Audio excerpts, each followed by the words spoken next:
नमस्कार दोस्तों, ghost stories bye Yadav ji पर मैं सूरज यादव फिर से हाजिर हूँ एक और सच्ची और डरावनी कहानी के साथ। सभी पुराने सब्सक्राइबर्स को राम राम और नए व्यूवर्स को नमस्ते। तो चलिए शुरू करते हैं अपनी आज की कहानी को।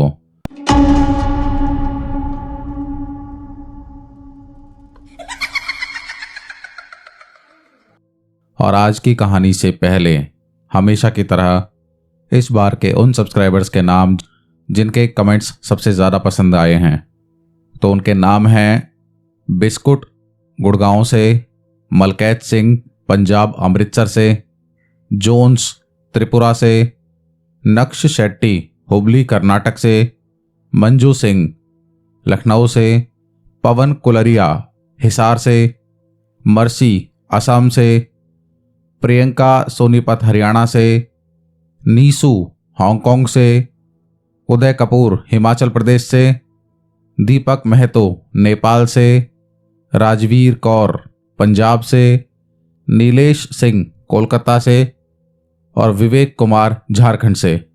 अगर आप सब भी चाहते हैं कि आपका नाम भी इसी तरीके से लिया जाए स्टोरी के दौरान, तो प्लीज़ आप अपने नाम के साथ अपने शहर का नाम भी ज़रूर ऐड करें कमेंट्स में। तो चलिए शुरू करते हैं अपनी आज की कहानी को, जिसके लिए हम सब लोग यहाँ पर मिलते हैं। आज की कहानी मुझे भेजी है अलवर राजस्थान से रीमा जी ने। अब इस कहानी के बारे में मैं क्या ही कहूँ कि इस कहानी को कलयुग का सच कहें या कलयुग में रिश्तों की क्या अहमियत रह गई है वो कहें। बस आप इमेजिन करो कि अगर किसी औरत के साथ उसके बुढ़ापे के समय में ऐसा कुछ होगा तो वो कैसा फील करेगी, जिसने पूरी ज़िंदगी एक आदमी को दे दी, उसकी सेवा करते हुए, उसका साथ देते हुए सुख में दुख में, और उसके लास्ट टाइम्स में कोई इंसान उसके साथ ऐसा बर्ताव करे तो उसे कैसा लगेगा। तो कहानी का जो मेन किरदार है वो है एक ऐसा इंसान।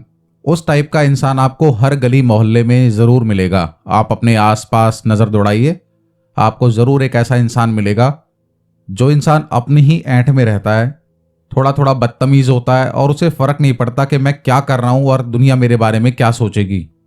और ऊपर से अगर वो इंसान थोड़ा सा पैसे से और शरीर से स्ट्रांग हो तो बस फिर तो वो इंसान को इंसान ही कहाँ समझता है। ऐसा इंसान आपको हर गली मोहल्ले में, पड़ोस में, गांव में ज़रूर कहीं ना कहीं आपको मिल ही जाएगा।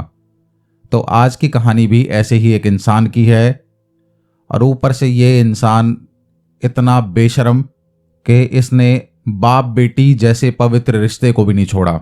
तो चलिए अब मिल लेते हैं इस कहानी के अपने मुख्य किरदारों से। तो पहले नंबर पर आते हैं इसमें रामेश्वर, जिनकी एक कहानी है। इनकी उम्र लगभग 55 साल है, जबकि मैं आपको एक कहानी सुना रहा हूँ। ये कहानी तो दरअसल आज से लगभग 15-20 साल पुरानी है। अब जो रामेश्वर हैं वो एक सरकारी राशन की दुकान चलाते हैं, जहाँ पर भारत सरकार से या फिर राज्य सरकार से दिया हुआ जो राशन है वो लोगों में बांटा जाता है, वो राशन की दुकान ये चलाते हैं। इनकी वाइफ का नाम है कमलेश, जिनकी उम्र लगभग 50 साल है। इनका एक बेटा है संदीप, जिसकी उम्र लगभग 36 साल, 35-36 साल के आसपास है। और इनकी बहू रश्मि, जिसकी उम्र वही 2-3 साल कम, मतलब 32-33 साल के आसपास रही होगी जिस टाइम की स्टोरी है। अब कमलेश और रश्मि की बात करें तो दोनों हाउसवाइफ्स हैं। संदीप अपने गांव से दूर, कहीं दूर रेलवे में जॉब करता है। अब परिवार में सिर्फ ये 4 लोग ही हैं। और उसकी शादी के बाद, संदीप की शादी के कुछ टाइम बाद, लगभग 2-3 साल के बाद, एक रेल दुर्घटना में संदीप की मृत्यु हो जाती है। और अब उसके घर पर बचे हैं सिर्फ 3 लोग, रामेश्वर जी, कमलेश और रश्मि। और सही कहा है किसी ने कि मरे हुए के साथ मरा नहीं जाता, एक ना एक दिन सब लोग सभी भूल जाते हैं। लेकिन कुछ लोग कुछ जल्दी ही भूल जाते हैं। ऐसा लगता है कि वो इंसान उनके जीवन में कभी था ही नहीं। तो अब थोड़ा सा आगे चलते हैं, जब से कहानी शुरू होगी। तो संदीप को गुजरे हुए अभी 1-1.5 साल ही हुआ है। और खेत का सारा काम, भाई आप जानते हैं कि रामेश्वर जो हैं वो अपने यहाँ दुकान पर बैठते हैं, जो सरकारी राशन की दुकान उन्हें मिली हुई है। तो ज़्यादातर टाइम इनकी जो वाइफ है कमलेश, वो ही खेत का काम लगभग संभाला करती थी। और जो इनकी बहू है रश्मि, वो घर का कामकाज संभाला करती है। अब एक दिन क्या होता है कि कमलेश आती हैं खेत पर से दोपहर के समय, और वो कुछ ऐसा देखती हैं कि जिसको देखने के बाद उनके पैरों तले ज़मीन खिसक जाती है। दरअसल वो अपने पति रामेश्वर और अपनी बहू को कुछ अनएक्सेप्टेबल कंडीशन में देख लेती हैं, कुछ गलत काम करते हुए। अब ससुर बहू को ऐसे हाल में देखकर कैसा फील होगा किसी को क्या छोड़िए, आप उस पत्नी को क्या फील होगा कि मैंने इस इंसान के पीछे अपनी पूरी जिंदगी दे दी और इसने आज मेरा विश्वास अपनी बेटी जैसी बहू के लिए तोड़ दिया। अब नेचुरली वहाँ लड़ाई झगड़ा हुआ, कहा सुनी हुई, लेकिन मैंने आपको बताया कि इस रामेश्वर का जो नेचर था वो ऐसा था कि एक तो अपनी गलती पे गलती ना मानना, अपनी ऐंठ में रहना। होता ना कुछ लोग ऐसे कि ज़माना हमसे है, हम ज़माने से नहीं, तो इस टाइप का इंसान है ये अपनी गलती होने के बावजूद भी अपनी बीवी से पूरा उल्टा लड़ता है और मार पिटाई तक शुरू कर देता है कि मेरे जो मन में आएगा मैं वो करूँगा, तू क्या कर लेगी मेरा। और साथ साथ उसकी बहू, जिसका आज तक उसने ऐसा रूप नहीं देखा था, उसने भी अपना, जब उसे पता चल गया मैं पकड़ी गई हूं, तो उसने अपना पूरा रूप दिखा दिया और अपने ससुर के साथ मिलकर अपनी सास को पीटने लग रही है। तो रामेश्वर कहता है कि ऐसा है, देख अब तूने सब देख तो लिया ही है, अब मैं इसी के साथ रहूंगा और इसी को अपनी पत्नी बनाकर रखूंगा। तुझे रहना है इस घर में तो रह, और नहीं रहना तो निकल यहां से, मुझे अब तेरी जरूरत नहीं है। अब ये चिल्लम चिल्ली सुन के अगल बगल वाले भी आ जाते हैं, सारी कहानी पता चलती है। लोग बोलते हैं भाई साहब कुछ तो शर्म करो, आप कैसी बात कर रहे हो, आपके बेटे की बहू है, आपके बेटे की वाइफ है, आप किस तरह की बात कर रहे हो कि अब मैं इसको अपने साथ रखूंगा। लेकिन वही इस इंसान का नेचर, बोला तुम अपने काम से काम रखो, ये मेरा घर है, मेरे घर के मामले में टांग अड़ाने की कोई जरूरत नहीं है।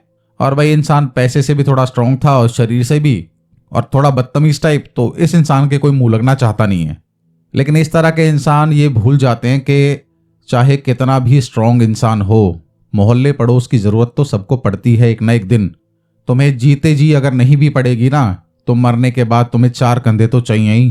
तो ये सब ड्रामा होने के बाद जो कमलेश हैं, रामेश्वर की पत्नी, वो गुस्सा होकर अपने मायके चली जाती हैं। अब आप देखिए कि 50 साल की महिला गुस्सा होकर घर से लड़ाई करके जब अपने मायके जाएगी तो वहाँ किस तरह का हाल होगा। इनके माता पिता एकदम कठोर बुढ़ापे की तरफ बैठे हुए हैं, 70-75 साल के माता पिता हैं इनके, किसान परिवार, तो आप समझ ही रहे होंगे उनका क्या हाल हो रखा होगा इस टाइम। इनके मायके में सब लोग हैं, मतलब इनके भाई भतीजों की भी शादियां हो चुकी हैं। तो सब लोग मिलकर जब देखते हैं कि ऐसी कंडीशन हो रखी है इनके साथ, तो सब आते हैं घर पर रामेश्वर से बोलने के लिए कि भाई देखो ये जो आपकी बात है, आपको शर्म आनी चाहिए, और ऊपर से आपने इनको ही घर से भगा दिया। तो बोलता मैंने तुम्हें यहाँ पंचायत करने के लिए नहीं बुलाया, मेरे घर क्यों आए हो, फिर चलो निकलो यहाँ से, और अब तो मैं इसी को रखूंगा, जिसे कोई प्रॉब्लम हो तो मुझसे रिश्ता ना रखें। अब कमलेश के जो घर वाले थे वो उस टाइम वहां से अपना क्या ही करें भाई, है तो दामाद, उसे मार पीट भी नहीं सकते और जो भी है, और ऊपर से वो आदमी स्ट्रांग, पैसे से भी, शरीर से भी, हर तरीके से। तो ये लोग घर आ जाते हैं और घर में बात चल रही है कि अब बताओ क्या होगा बाबा, मेरा क्या होगा। मैं अपने पिताजी को बाबा करके संबोधित करती हैं कि अब मेरा क्या होगा, इस उम्र में मैं अब कहाँ जाऊंगी, अब मायके आती हुई तो मैं अच्छी नहीं लगती। तो जब ही इसके जो चाचा हैं कमलेश के, भाई ये भी ऑब्वियसली काफ़ी एज के ही होंगे, और जब ही इन बातों में 2-4 दिन में कमलेश के जो चाचा थे उनको ये सारी बात पता चलती है कि कैसे कैसे रामेश्वर जो हैं उन्होंने हमारी बेटी को इस तरीके से भगा दिया घर से और अपनी बहू के चंगुल में आ गए हैं। अब जो इसके चाचा हैं ये दरअसल एक भगत थे जो यक्षिणी और जिन्नात बाबा की पूजा करा करते थे। मुझे जो स्टोरी में इन्होंने बताया है कि जिन्नात बाबा, तो मैं वैसे ही आपको बता रहा हूँ, उन्होंने एग्जैक्ट यही शब्द बोले कि वो किसी यक्षिणी को और जिन्नात बाबा को पूजा करते थे। और वो बोलते हैं कि तू टेंशन मत ले, एक दिन सब ठीक हो जाएगा और फिक्र मत कर, तेरा पति घुटनों के बल तेरे सामने चल कर आएगा और उस औरत को छोड़ देगा जिसके चक्कर में उसने ये सब ड्रामा करा हुआ है, और देख उसका क्या बुरा हाल होगा। अब घर में ये सब बात होती है कि तुम ऐसा कुछ करो जिससे कि ये वापस अपने घर पहुंच जाए और जैसा इसका जीवन था वैसा ही चलने लग जाए पहले की तरह। तो समझाते हैं कि देखो जिस इंसान के मन में एक बार खोट आ गया ना, तो तुम कुछ भी कर लो, उस इंसान का अब तुम बिहेव नहीं बदल सकते, वो ऐसा ही रहने वाला जीवन भर। लेकिन हाँ, हम सिर्फ ये कर सकते हैं कि ये वापस अपने घर पहुंच जाए और जैसे पहले जीवन अपना जीती थी वैसे ही जिए। लेकिन एक प्रॉब्लम है इसमें कि मैं ये सब कर तो दूंगा यहाँ से, लेकिन हर चीज़ के साइड इफेक्ट होते हैं कि ऐसा ना हो कि कुछ बात इसके पति रामेश्वर पर कहीं उल्टी ना पड़ जाए। तो कमलेश बोलती है कि अब इससे ज़्यादा क्या उल्टा पड़ेगा मेरे जीवन पे, जो होगा सो देखा जाएगा, लेकिन आप बस इसका इलाज कर दो। तो उसके चाचा बोलते हैं कि एक काम कर, तू अपने घर जा, अपने पति से हाथ पैर जोड़कर माफ़ी मांग ले कि ऐसा है उस दिन जो हुआ वो गलती मुझसे हो गई कि मैंने आपसे इतना उल्टा सुल्टा बोला, और मुझे माफ़ कर दो, और मुझे चाहे कैसे ही एक दासी की तरह इस घर में रहने दो, लेकिन रहने दो प्लीज़। और बेटा मैं तुझे एक पोटली दूंगा, उसमें कुछ सामान होगा, उसे खोल के मत देखना, लेकिन उसे अपने घर में कहीं भी ऐसे छुपा के रख देना जहां उन दोनों का हाथ ना लगे। और तेरे जाने के सिर्फ 15 दिन बाद उनके साथ कुछ ऐसा घटने लगेगा कि वो खुद समझ नहीं पाएंगे। हो सकता है तुझे बताएं भी, लेकिन तू इग्नोर करना, क्योंकि जो शक्तियां मैं उसके ऊपर छोड़ूंगा जो मेरे पास हैं, वो शायद तुझे भी दिखाई दें या फिर तुझे सुनाई दें, लेकिन तुझे उन्हें इग्नोर करना है। वो सिर्फ उन्हें ही नुकसान पहुंचाएंगी जो तेरा बुरा कर रहे हैं। और 15 दिन बाद इसलिए कहीं तुझ पर शक ना हो जाए कि जब से तू आई है जब से ही ऐसा कुछ होने लगा है। तो ऐसा ही करती है, जाके अपने घर जाती है, अपने पति रामेश्वर से हाथ पैर जोड़कर माफी मांगती है, अपनी बहू के आगे हाथ जोड़ती है। मुझे तो इतना गुस्सा आ रहा है उस बहू पर कि उसे शर्म नहीं आ रही कि मेरी सास हाथ जोड़ रही है, जबकि गलती मेरी है। कि एक काम करो, मुझे इस घर पर रहने दो, ये मेरा घर है, मैं कहाँ जाऊंगी। तुम कह रहे थे ना नौकरानी की औकात है तेरी इस घर में, तो मैं नौकरानी की तरह ही रह लूंगी। देखो मेरा एक पोता है, मैंने पूरा जीवन इस घर में गुजारा है, मुझे बस यहाँ रहने दो, मैं अपना आखिरी टाइम में यहाँ से मर कर जाना चाहती हूँ। तो अब उसके मन में रामेश्वर के दया आ गई, या फिर उसे ऐसा लगा कि अब भाई घर में काम करने के लिए भी तो कोई चाहिए। वो उसने अपने मतलब के लिए रखा, लेकिन उसने रख लिया। बोला हाँ एक काम कर, ऊपर वाले फ्लोर पर तेरे को आने की जरूरत नहीं है, ये ऊपर वाला फ्लोर इस रश्मि और मेरा है, और तू नीचे वाले फ्लोर पे रहेगी, घर का खेत का सारा काम धाम संभालेगी और अपने पोते को संभालेगी। इस शर्त पे रहना है और मुंह बंद करके रहेगी। जिस दिन तेरे मुंह से एक शब्द भी निकला उस दिन तुझे घर से उठाकर बाहर फेंक दूंगा। तो कमलेश हाथ पैर जोड़कर बोला हाँ हाँ जैसे ठीक है, और बहू मुझे माफ कर देना अगर तुम्हें मेरी किसी बात का बुरा लगा हो तो, क्योंकि भाई ये तो सब वहां से सीख के आई है कि उसे इस तरीके से बोलना है। अब धीरे धीरे करके 10-15 दिन बीत जाते हैं, और अब घर में इन 10-15 दिनों में कुछ उल्टा ही हुआ कि जहां आपने देखा होगा कि सास बहू को ताने मारा करती है, यहां बहू सास को ताने मार रही है कि बुढ़िया दिन भर घर में पड़ी रहती है, जाके खेत वेत का काम देखा कर।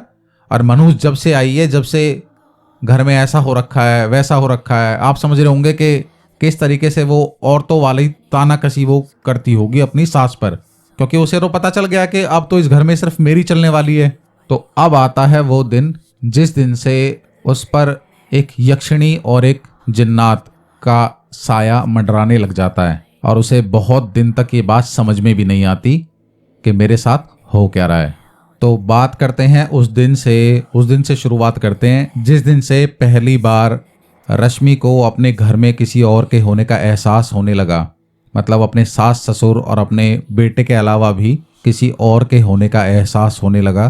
तो शाम को चूल्हे पर खाना बना रही होती है, और खाना बनाते टाइम, शाम का टाइम है, गांव में लाइट की सुविधा इतनी खास उपलब्ध है नहीं। लालटेन जला रखा है घर में, 2-3 जगह लालटेन जलाया हुआ है, एक ऊपर एक नीचे एक द्वार पर। और खाना जहां बना रही है भाई वहां तो जाहिर सी बात है आग जलने की वजह से उजाला हो गई, लेकिन सामने ही एक कमरे में, जिस कमरे में कोई बैठा नहीं है, कोई है नहीं, थोड़ा थोड़ा सा उजाला है उस तरफ, और खाना बनाते हुए इसे वहां एक औरत का चेहरा दिखाई देता है। एक पूरी तरीके से सजी धजी औरत बैठी है, और वो उसे देखकर ऐसे मुस्कुरा रही है जैसे उसे चढ़ा रही हो कि देख मैं तुझसे भी ज्यादा सुंदर हूं।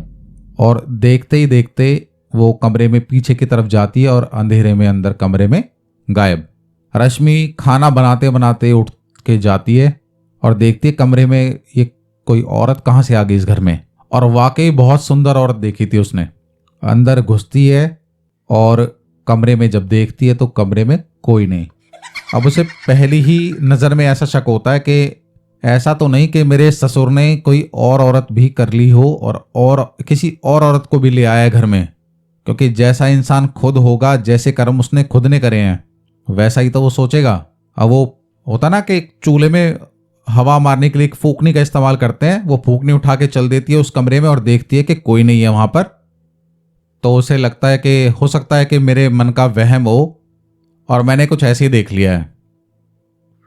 लेकिन उसे क्या पता था कि ये दरअसल एक शुरुआत है उसके कर्मों का फल मिलने की। और जो उसने देखी थी वो थी एक यक्षिणी, जो कि कमलेश के जो चाचा थे वो पूजा करा करते थे, पूजा करते थे या सिद्ध कर रखी थी, आप कुछ भी समझ लीजिए। और अभी तो जिन्नात का आना भी बाकी था इनके घर में। तो उसे तो लगा कि भाई हो सकता है मैंने मन का वहम होगा मेरे, और मुझे ऐसा ही दिखाई दिया कुछ। और वो वापस चल देती है अपना चूल्हे पर खाना बनाने के लिए। और जब वो वापस जाती है, कितनी देर लगी होगी उसको सामने जो कमरा है उस तक जाने में और वापस आने, वापस चूल्हे पर मुश्किल से 1 मिनट। भाई कमरे में देखना ढूंढना 2 मिनट लग गए होंगे मैक्सिमम। और जब वो वापस आती है तो क्या देखती है कि जो आटा वो गूंद रही थी वहां बैठकर, चूल्हे के पास बैठकर जिस परात में वो आटा गूंद रही थी उसे ढककर तुरंत चली गई थी वो। तो वापस आकर देखती है उस आटे में सिर्फ 2 मिनट के अंदर अंदर फफूंदी लग गई थी। मतलब वो आटा इतनी बुरी बास, इतनी बुरी स्मेल मार रहा था कि जैसे कितने दिन पुराना आटा हो।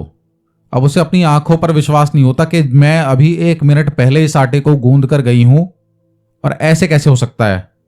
लेकिन चलो कोई बात नहीं, अब उसका दिमाग काम नहीं कर रहा है, लेकिन फिर भी वो क्या करती है, उस आटे को जानवरों को डाल देती है, गाय भैंस को, और फिर से नया आटा गूंद कर और रोटी बनाकर अपने ससुर को देती है। अच्छा हाँ, एक बात और जो बताई थी उन्होंने कि इसके ससुर ने साफ इंस्ट्रक्शंस दे रखे थे कि मैं खाना सिर्फ तेरे हाथ का ही खाऊंगा, क्योंकि इस बुढ़िया के हाथ का खाना खाकर कर तो मैं थक गया हूं और बेस्वाद खाना बनाती है।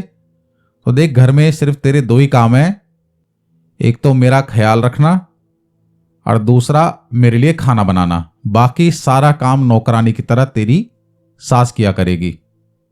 तो अब भाई एक ही काम मिला हुआ है इसको उस दूसरे काम के अलावा। अब वो काम भी अच्छे से नहीं करेगी तो अपने ससुर का ये नेचर जानती है कि उज्जड़ टाइप का आदमी है, वो आके एकदम से चिल्लाएगा। तो वो दोबारा खाना बनाकर और रेडी कर कर उसको खिला देती है शाम को जब वो अपनी दुकान से वापस आता है। तो अब मैंने आपको बताया कि नीचे वाले फ्लोर पर उसकी सास कमलेश रात को सोती है अपनी खाट लगाकर, बिस्तरा लगाकर, और अपने पोते को भी अपने साथ ही लिटाती है। पता नहीं किस तरह की माँ रही होगी ये रश्मि कि जिसे अपने छोटे से बच्चे पर भी कोई लगाव इतना खास नहीं है। उसे तो सिर्फ अपनी मौज मस्ती की फिक्र है कि बस जिंदगी का मजा कैसे लिया जाए। और कुछ टाइम तक जिसके साथ ये बिहार के आई हुई थी उसका इसको शायद एक बार भी ख्याल नहीं आता होगा, क्योंकि इस तरह के कर्म करते समय अगर ऐसा ख्याल आ जाए तो इंसान शायद अपने कदम पीछे जरूर ले जाएगा। तो कोई नहीं, अब रात का टाइम आता है, ये इसकी सास नीचे सो रही है और ये रामेश्वर और उसकी बहू चले जाते हैं ऊपर वाले कमरे में। अब ये ऊपर पहुंच जाते हैं तो जैसे ही ये लोग एक दूसरे के पास आते हैं वैसे ही इसके ससुर को ऐसा लगता है कि रश्मि का बिहेवियर थोड़ा सा चेंज हो गया है और रश्मि उससे बदतमीजी से बात कर रही है। बदतमीजी से बात करते करते करते वो उसको गालियां देने लग जाती है। और जो उसका ससुर है भाई, चाहे उसने उसका एक्स्ट्रा मैरिटल अफेयर है, चाहे कुछ भी है, चाहे उसने उसको रख रखा है, लेकिन इंसान अपने नेचर से बाहर थोड़ी चला जाएगा। वो थोड़ी बहुत देर उसको समझाता कि क्या बकवास कर रही है तू, लेकिन वो नहीं समझती और फिर करने लग जाता है वो उसकी पिटाई कि तेरी इतनी हिम्मत हो गई, मेरे टुकड़ों पे पल रही है और ऊपर से मुझसे ही ऐसे बात करेगी घर में। वो उसे मार पिटाई शुरू कर देता है। और जो रश्मि थी उसे समझ में नहीं आ रहा कि मेरे ससुर मुझे मार क्यों रहे हैं, क्योंकि उसे तो इस बात का एहसास भी नहीं था कि उसके अंदर प्रवेश करके कोई उससे क्या बुलवा रहा है। वो मारता पीटता वो उसे दह थप्पड़ और बाहर निकाल देता कमरे से। अब रात को इस टाइम इस तरह की आवाज़ हो रही है, मार पीटने की, रोने की आवाज़ आ रही है, और बहू भी कम नहीं है रश्मि। अब एक तो ये तुम्हारी बीवी थोड़ी है जो तुम्हारी सारी बात आराम से प्यार से सुन लेगी। भाई है तो वो एक एक्स्ट्रा मैरिटल अफेयर ही। वो भी पूरा लड़ाई कर रही है कि बुड्ढे तू, मैं बताती हूँ तूने मेरे ऊपर हाथ कैसे उठाया। और आप समझ रहे होंगे कि जिस तरह का उस टाइम जो भी माहौल रहा होगा, और उसे भगा देता, चल अब निकल इस कमरे से, अब कमरे में आने की जरूरत नहीं है तेरे को, जा बाहर सो जा। बाहर वो सो जाती है खाट बिछाकर, और उसे समझ में नहीं आ रहा है कि हो क्या रहा है मेरे साथ। वो लेटती है अपना, उसके गेट के बाहर ही खाट बिछाकर लेट जाती है, और उसे थोड़ी ही देर बाद ऐसा हो रहा है कि ऐसा फील हो रहा है कि इस कमरे के अंदर से उसके ससुर और किसी औरत के बात करने की आवाज़ आ रही है। लेकिन वो विश्वास करे भी तो कैसे करे कि अभी तो थोड़ी देर पहले ही मैं इस कमरे से बाहर आई हूँ, कोई अंदर गई भी नहीं है, और आवाज़ आ कहाँ से रही है। उसे पूरी रात किसी औरत की आवाज़ आती रही।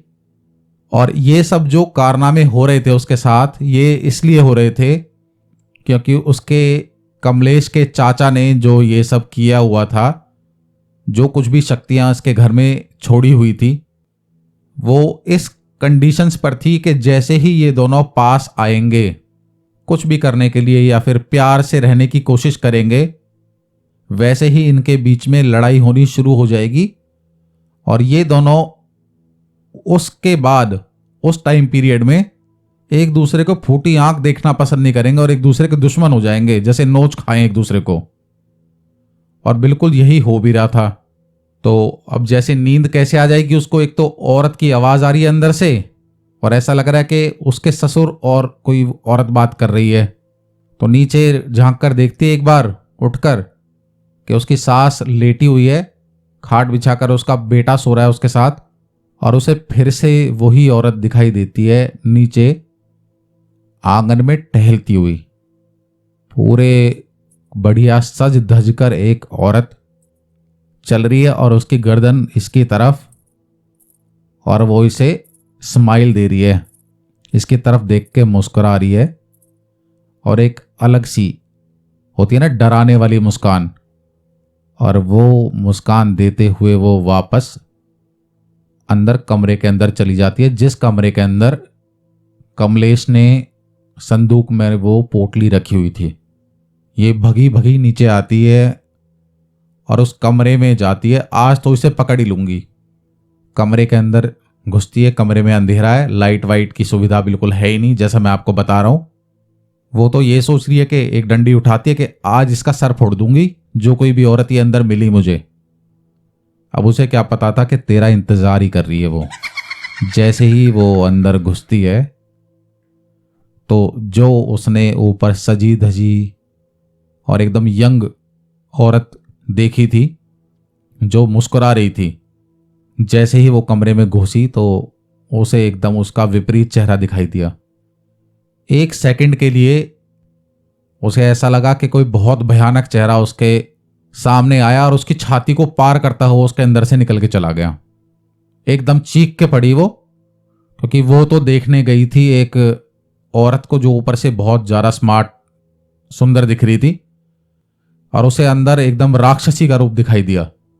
भगी भगी बाहर आई, बोले अम्मा अम्मा उठो, अम्मा देखो घर में कौन है। तो बोला कौन है घर में, तू नीचे क्या कर रही है, तुझे तो ऊपर होना चाहिए था। भाई कटाक्ष करते हुए इन्होंने भी पूरा बोला कि तेरे को तो ऊपर होना चाहिए, तू नीचे क्या कर रही है यहाँ पर। बोला नहीं, मुझे एक औरत दिखाई दी थी अंदर। अंदर गई और जब मैं देखा उसे अंदर तो ऐसा बिल्कुल भयानक चेहरे की औरत, ऐसा लगा कि बाहर भाग के गई है, जैसे हवा में उड़ती गई हो। तो बोला नहीं, मुझे तो कुछ ऐसा लगा नहीं। और वो अंदर ही अंदर कमलेश जो है वो मुस्कुरा रही हैं, क्योंकि उन्हें तो पता है कि हो क्या रहा है।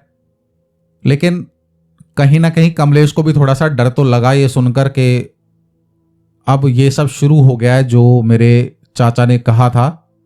और उन्होंने ये बात भी बोली थी कि तुम भी थोड़ा सावधान रहना, ये चीज़ें कभी कभी अगल बगल वालों को भी नुकसान दे जाती हैं जिसके साथ ये सब होने वाला है।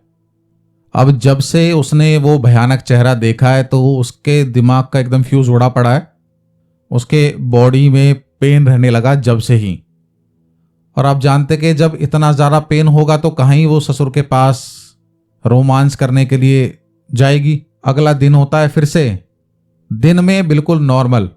सुबह उठते हैं, रामेश्वर उठता है सुबह और रश्मि से बोलता है कि कल रात को तुझे क्या हो गया था, क्या वहशियों जैसी हरकत कर रही थी तू, क्या बोल रही थी तू? तो बोले नहीं मैंने तो कुछ कहा ही नहीं। अब भाई रामेश्वर जानता है कि ये कोई मेरी बीवी तो है नहीं, तो उसे मना लेता है कि कोई बात नहीं, जो हुआ सो हुआ, मैं आज शाम को आऊँगा तो शाम को बात करेंगे। अब पूरे दिन जब ये घर में है, इसकी सास तो चली जाती है खेत पर और साथ में अपने पोते को भी ले जाती है। अपने पोते को बिल्कुल दिल जान से ज़्यादा प्यार करती है और पूरे दिन इसे ऐसा फील होता है कि इस घर में मेरे अलावा भी और दो लोग घूम रहे हैं। इसे एक आदमी के होने का भी एहसास होता है कि कोई आदमी भी इस घर में है, क्योंकि इसके ससुर गए हुए हैं काम पर और इसे दो लोगों की बात करने की रेगुलर आवाज़ आती है कि जैसे दो लोग आपस में बात कर रहे हैं, एक महिला और एक पुरुष। कहीं इसे घर में कुछ सामान गिरने की आवाज़ आती है और ज़्यादातर आती है उसी कमरे से जिस कमरे में कमलेश ने वो पोटली रखी हुई थी।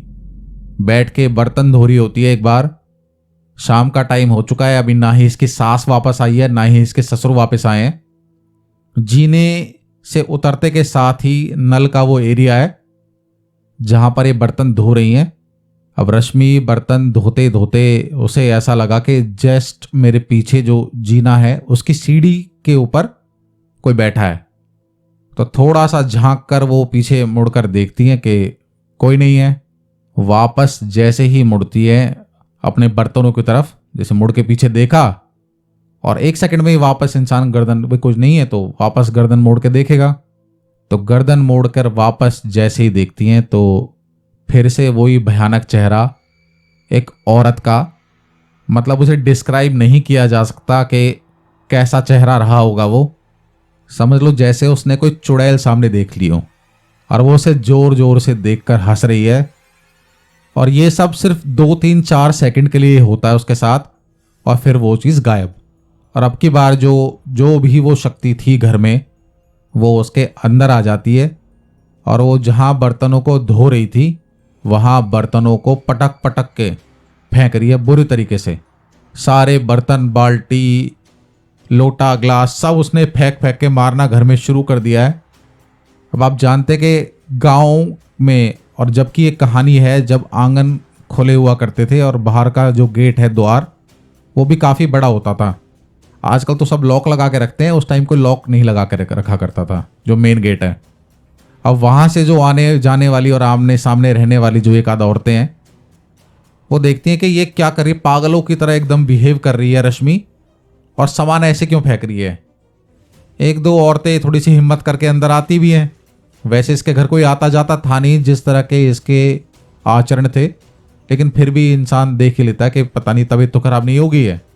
आके इसको देखते हैं तो उनको ऐसा लगा कि किसी भूत प्रेत के वश में है ये और आवाज़ें निकाल रही है, घुर्रा रही है और अब देख तेरा क्या होगा, देख देख तेरा क्या होगा।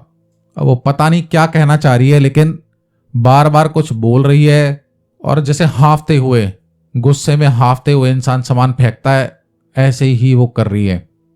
औरतें इसे पकड़ती हैं और समझ जाती हैं कि इसके ऊपर कुछ भूत प्रेत कोई ऊपरी चक्कर हो गया लग रहा है।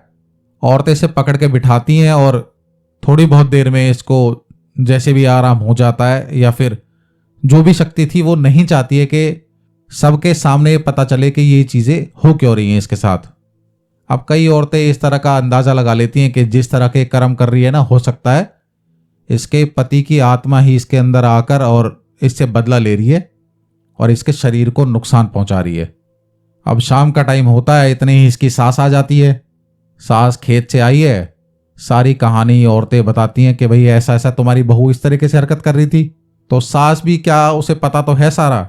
वो बोलती है कि हाँ इसकी तबीयत खराब है, 2-3 दिन से बुखार है शायद, तो हो सकता है दिमाग में बुखार चढ़ गया हो, इसकी वजह से शायद ऐसी कुछ पागलों जैसी हरकत कर रही है। तो बोला अच्छा, हमें तो लगा कि जैसे इसके ऊपर कोई ऊपरी चक्कर था, जैसे ये कर रही थी। बोला नहीं नहीं, ऐसा कुछ नहीं है, इसके कोई ऊपरी ऊपरी चक्कर नहीं है। अब रात का टाइम होता है, फिर से इसके ससुर जी आते हैं शाम को, और शाम को इशारा करके बोला रश्मि आ जाओ ऊपर। अब रश्मि मना करती है कि नहीं, मेरी आज थोड़ी तबीयत ठीक नहीं है, मैं नहीं आ रही हूँ, और मैं आज यहाँ ऊपर तो आ रही हूँ लेकिन बाहर ही सो जाऊंगी, मैं अंदर नहीं आने वाली हूँ आज। अब वो अंदर और क्या, उसकी कोई पूजा करने के लिए थोड़ी बुला रहा था उसे, वो जिस काम के लिए उसने उसे रखा हुआ है उसी लिए बुला रहा है। इसकी बॉडी बुरी तरीके से पेन हो रही है रश्मि की, और ये खाट बिछाकर बाहर ही लेट जाती है। वो बहुत रिक्वेस्ट करता है कि चल अंदर कमरे में, लेकिन वो भाई जब इंसान का शरीर अलाउ नहीं करता तो कहाँ उसे रोमांस और इस तरह की बातें सूझेंगी।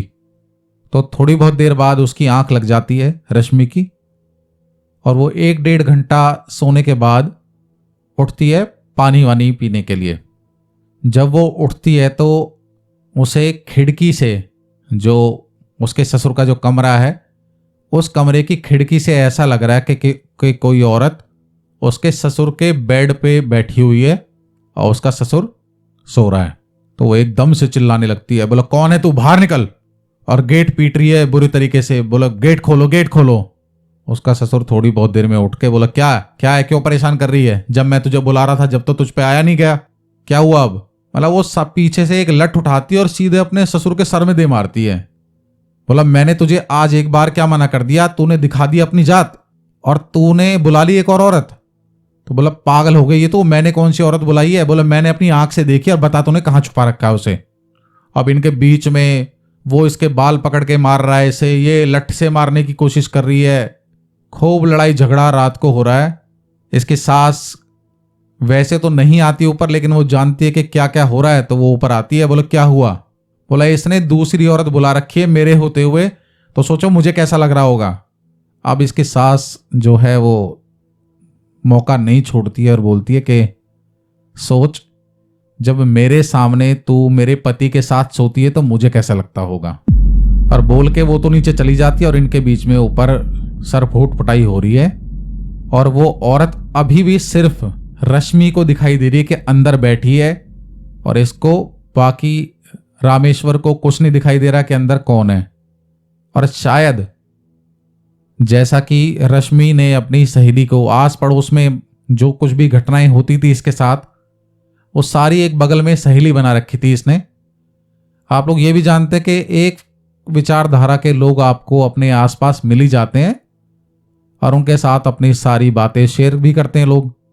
तो ये अपनी उस सहेली को बताती थी कि जब मैं उसे कुछ बोलती थी या मैं उसके पास जाती थी तो ऐसा लगता था जैसे उसके शरीर के अंदर कोई और आ गया है, और वो तो बस मुझे मारने काटने के लिए भागता था। तो शायद हो सकता है कि जो कमलेश के पिता ने जो जिन्नात छोड़ रखा था वो भी रामेश्वर के अंदर आकर कमी पूरी कर रहा था सारी। भाई इस तरफ से एक यक्षिणी जो कि एक औरत का रूप धरकर, एक सुंदर औरत का रूप धर के घर में ये दिखा रही है कि इसने कोई और औरत भी करी हुई है, और वहां उसके अंदर एक जिन्नात जो कि इसकी पिटाई करने के लिए 24 घंटे तैयार है, रात को, सॉरी सिर्फ रात को तैयार है, कि जब ये लोग पास आने की कोशिश किया करते थे। अब ये रोज की कहानी बन चुकी है इनके बीच में, रोज 2 दिन 3 दिन 4 दिन 5 दिन यही हाल हो रहा है, रोज मार पिटाई, झगड़े की आवाजें सब। अब एक दिन क्या होता है कि रामेश्वर अपनी बहू रश्मि को बिठाता है, बोला एक बात बता, क्योंकि दिन में तो ये लोग नॉर्मल हुआ करते थे, कि एक बात बता कि ऐसा हो क्यों रहा है, हम दोनों अपनी मर्जी से तो एक साथ रहने लगे हैं, और देख जो कुछ भी हुआ, और ऐसा कुछ नहीं है मैंने कोई औरत कर रखी है, अब मेरे जीवन में सिर्फ तू ही है। और एक काम कर, आज शाम को जब आऊंगा तो अब मुझे घर में कोई कलेश नहीं चाहिए, ठीक है, और मैं शाम को तेरे लिए एक नई साड़ी और कुछ खाने पीने के लिए बढ़िया लेके आऊंगा, अब हम पहले की तरह ही रहा करेंगे। तो वो ठीक है, बोले ये भी तो यही चाहती थी। इसे ऐसा लग रहा है कि वो इससे बात नहीं करना चाहता है, उसे लगता है कि वो उससे बात नहीं करना चाहती है। अब दिन में इनके बीच में हमेशा की तरह सुलह हो चुकी है। और वहीं अपनी बीवी को, जो एक काम कर, तू आज खेत पे से आराम से लेट आना शाम को, तो वो भी चली जाती है। बोला हाँ मैं तो चली जाऊंगी, उसके बाद घर में तुम्हारे साथ क्या होगा जब देखना। तो आज ये समझ लो कि उसके साथ जो होना था रश्मि के साथ, अब उसकी एकदम चरम सीमा आ चुकी थी। रश्मि सोचती है कि आज ससुर जी बोल के भी गए हैं, आज एक काम करती हूँ, उनके लिए बढ़िया से शाम को प्याज के, मिर्च के, आलू के पकौड़े बना दूंगी कई तरह के। मतलब आज उन्हें रिझाने की कोशिश करने की इसकी वो है कि आज उसे थोड़ा सा मना लूंगी। तो क्या करती है कि घर में से दाल चना जो है वो लेकर, और जो चक्की होती है उसमें डालकर आराम से बैठ के पीसने लग रही है कि इस चना दाल का बेसन बनाकर और फिर पकोड़े बनाऊंगी शाम को जब वो आएंगे। तो अब शाम के 4-5 बजे का टाइम हो रहा है और ये चना पीसकर और बेसन बनाने के लिए बैठ गई है। अब चक्की चलाते चलाते इसे ऐसा फील हो रहा है, जो आवाजें इसे घर में आती थी वो सब तो आ ही रही हैं। इसका मन तो बिल्कुल खराब हो ही रखा है, लेकिन कहीं ना कहीं अपने ससुर को रिझाने के लिए बोला भाई ये तो मुझे करना ही पड़ेगा। अब जो हो रहा है वो तो, इसके मन में डर तो है कि घर में कोई ना कोई और है, और वो शायद पहले किसी को बीच में दिखाने भी गई थी कि मुझे ऐसा ऐसा फील होता है कहीं मेरे ऊपर किसी ने कुछ कर तो नहीं रखा है। और जब से ये मनहूस बुढ़िया इस घर में आई है वापस, उस दिन से ही, उसके कुछ दिन बाद से ही मेरे साथ ऐसा फील होता है मुझे कि मेरे घर में कोई बुरी आत्मा घूम रही है। तो ये जिसके पास जाती है दिखाने के लिए, वो शायद उस लेवल का तांत्रिक ओझा या बाबा नहीं होगा, और वो नहीं समझ पाता कि इसके साथ क्या हो रहा है, और वो मना कर देता है, बोला नहीं नहीं ऐसा कुछ भी नहीं है तुम्हारे घर में, और तुम्हारे ऊपर इस तरह का कोई भी साया नहीं है, तुम बिल्कुल ठीक हो। क्योंकि एक्चुअल में तो जो कुछ भी किया हुआ था वो था उस घर में। अब चक्की पीसते पीसते इसको ऐसे लग रहा है रश्मि को जैसे चक्की कुछ एक्स्ट्रा भारी चल रही है। एक तो वो चक्की भारी चलती है, तो आप लोगों ने देखी होगी गांव में वो गोल से 2 पार्ट होते हैं और ऊपर एक डंडा लगा होता है जिसे घुमा घुमा कर अनाज कुछ भी चीज पीसी जाती है उसके अंदर। अब पीसते हुए इसको ऐसा लग रहा है कि जैसे कोई रोक रहा है, उल्टी दिशा में उसको चलाने की कोशिश कर रहा है और ये इधर चला रही है। बहुत जोर लगाकर ये जब चलाने लगती है तो चक्की इतनी तेज तेज चलाने लगती है, बहुत तेज। मतलब आप समझ लो जैसे एक इंसान जितनी भी तेज उस चक्की को चला सकता है उसकी दुगनी तिगनी रफ्तार से बहुत तेज तेज घुमा रही है, एकदम पागल होके, जैसे इसके ऊपर कोई और सवार हो गया है, और सच में सवार हो भी गया था। वही आसपास की औरतें दूर से देखती हैं उसको कि कैसे बाल बिखेर के और ये उस चक्की को चलाई जा रही है, और थोड़ा थोड़ा अंधेरा सा, और कोई औरत बाल बिखेर के और इस तरीके से रिएक्ट करे तो आमने सामने वाला भी डर जाए देख के। अगल बगल के घर से जो कोई औरत ऊपर से देख रही होगी वो आती, बोला ऐसा ना हो इसे कुछ नुकसान हो जाए, एक बार को जाके देख लेते हैं। जाके उसको देखते हैं तो जब उसको रोकने की कोशिश करते हैं, जो डंडा उसने वो फंसाया हुआ होता है उसके अंदर, अब उसके अंदर चक्की के अंदर, उस डंडे को निकाल कर पहले तो उन औरतों में बजा देती है। होता तो छोटा सा ही है, और फिर जब वो औरतें बोलती जा मार, हमें क्या मतलब तुझे, हम तो तुझे रोकने आए थे, बचाने आए थे, बल्कि कि तू अपने साथ ये क्या कर रही है। वो उस डंडे को लेकर, एक हाथ का छोटा सा डंडा होता है वो, उसको लेकर अपने सर में, अपने शरीर में इतने बुरे तरीके से मारने लगती है कि तुम मुझे क्या बचाओगे तुम, लो ये लो। और वो अपने आप को ही दर्द पहुंचाने में, मारने में लग रही है।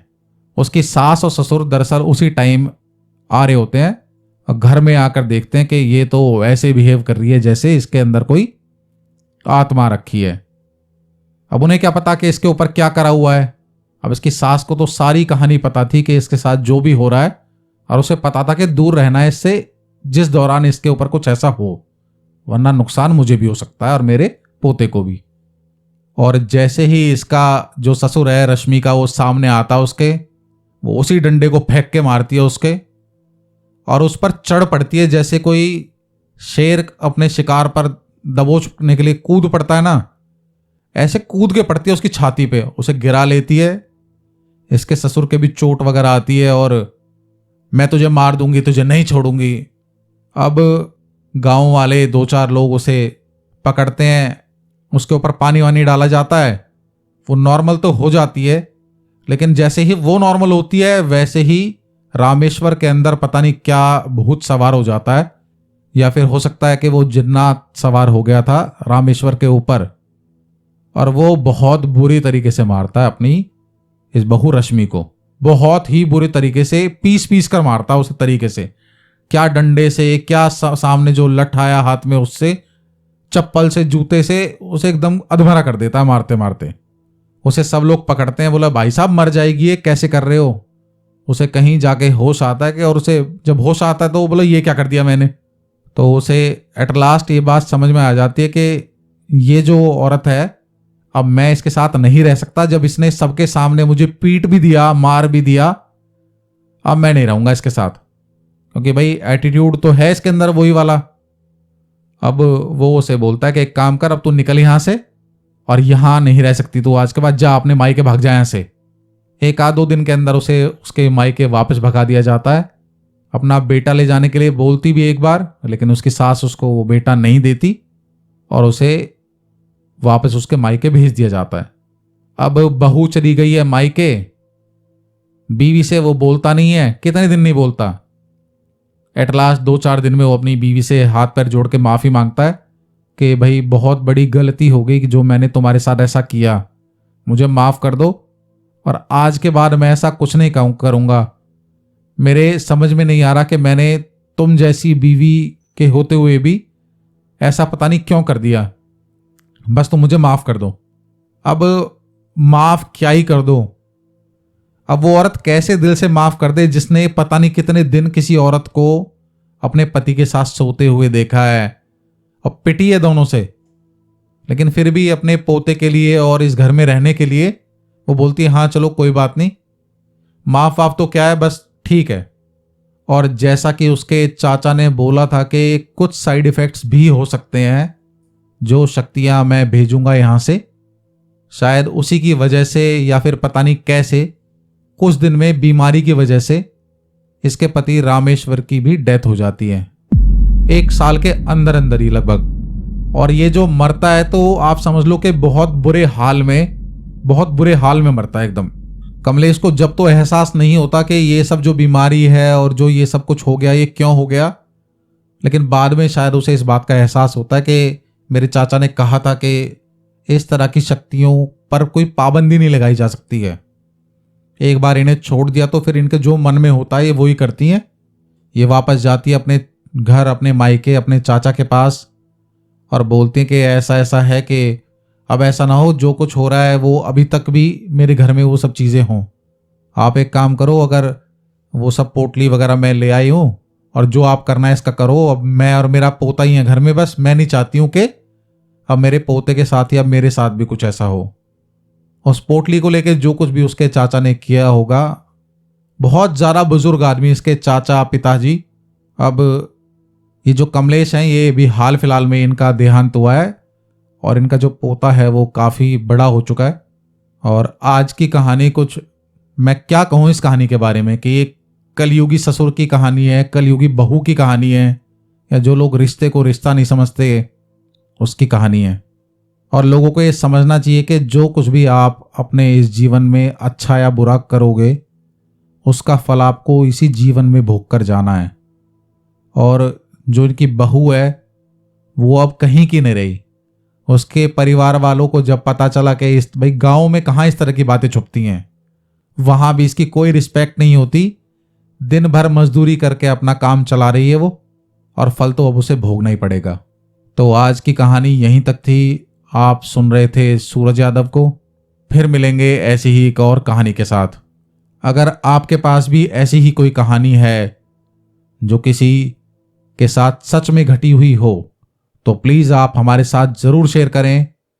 कहानी आने में थोड़ा लेट तो हो सकता है, लेकिन एक ना एक दिन आपकी कहानी ज़रूर इस चैनल पर आएगी। तो चलिए फिर मिलते हैं ऐसे ही किसी कहानी के साथ। ओम नमः शिवाय। जय श्री बालाजी। हर हर महादेव।